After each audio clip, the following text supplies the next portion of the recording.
I know it's dark, but I'm gonna teach you guys how to build a 6x6 overhead frame.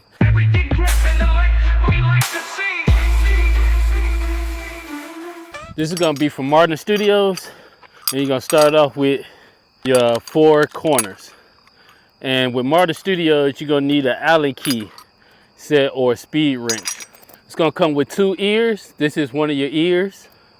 It's gonna come with 2 of them. It's gonna come with 4 square stocks.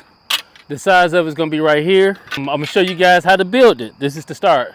So the first thing you need to do when building a 6x6 frame is to lay out the rods and to see. And sometimes you want this sticking straight up, or you'll want it to sticking straight out. And I'll show you the reason why. But this one we're gonna do straight up. So remember, you need a speed wrench. And I think this is a 3/8. I think it's best to build it on the ground and righty-tighty, lefty-loosey. Now we do all 4 sides. When you get to one side, always remember to put this on, slide it on first. So like I said, we're gonna slide this up, keeping it upwards. Slide that in. And all 4 corners are the same way. Slide that in there. So when you're doing the centerpiece, you always want both sides to line up evenly. So this one is on this about right here. Make sure they're even on both sides. And I'm gonna go ahead and finish it up for you. So this is how it should be. The ears should be about the same height. If you want, you don't want to draw the ears too low. You don't want them too high. Since this is a 6x6, you kind of want it at your belly button. So about half and half. That's about like my belly button right there. You either got a choice to put this on 2 C-stands or 2 combo stands. If you're outside, I recommend combo stands. By this being the 6x6 frame, you can also put it on C-stands. So we're gonna put it on C-stands real quick. So we're gonna fly into C-stands.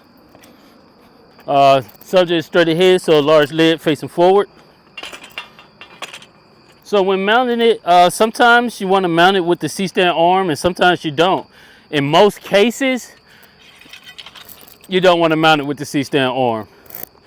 But in other cases, you're trying to get it really, really high, you'll keep the C-stand arm on it. But if you're trying to get high, you might as well just use a combo versus C-stand.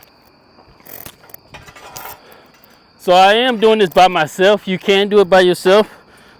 You just gotta be careful and just kind of know what you're doing. So I'm gonna do it by myself. So we know this is 6 feet, and I'm gonna also turn my gobo heads inside.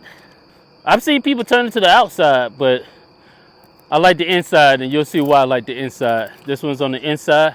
So to do this by yourself, you wanna put one ear in first, and then you'll go for the other. So we'll go right here, we'll put one ear in, come up here.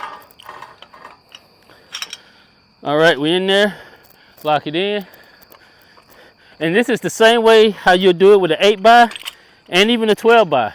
But with a 12x, I'll build the frame. Instead of on the ground, I'll build the frame in the air. So you can see we got it on the stand. So I'm gonna break this gobo head just a little bit, and I'm gonna break this one just a little bit, and we're gonna table it. This is what we call tabling. And now I'm about to go get some sandbags. Put a sandbag on this one.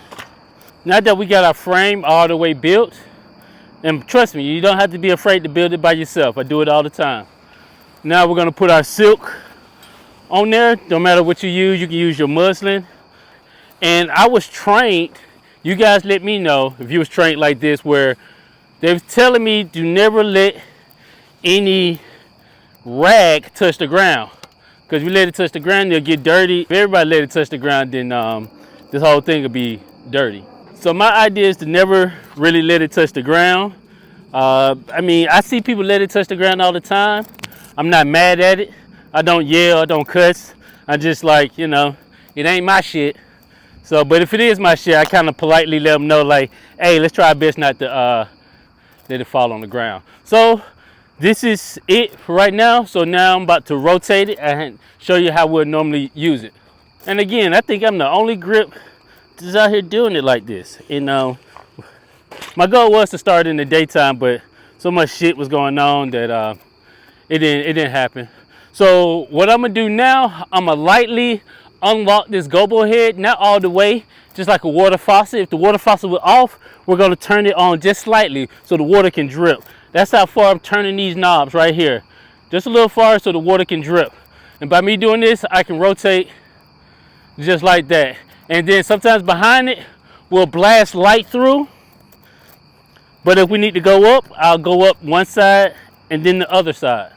This is the first riser. I'll go up just about that much, and then I'll go to the other side. Go up a little bit more. If the DP needs to go up a little more, I'll go up on the bottom riser. Go up a little bit more. Go up a little bit more. And lock it in. That's how we'll do it. And then I have it loosened just a little bit so I can have some wiggle room to move it. And I can still lock these in, and that's how we'll do a 6x6 overhead. And usually the sun will be out. This will diffuse us. Yeah, that's about it. And so if you made it this far in the video, I appreciate it. I know it got dark. Like, share, and subscribe for more grip tips, and I'll catch you out on the next one. Peace.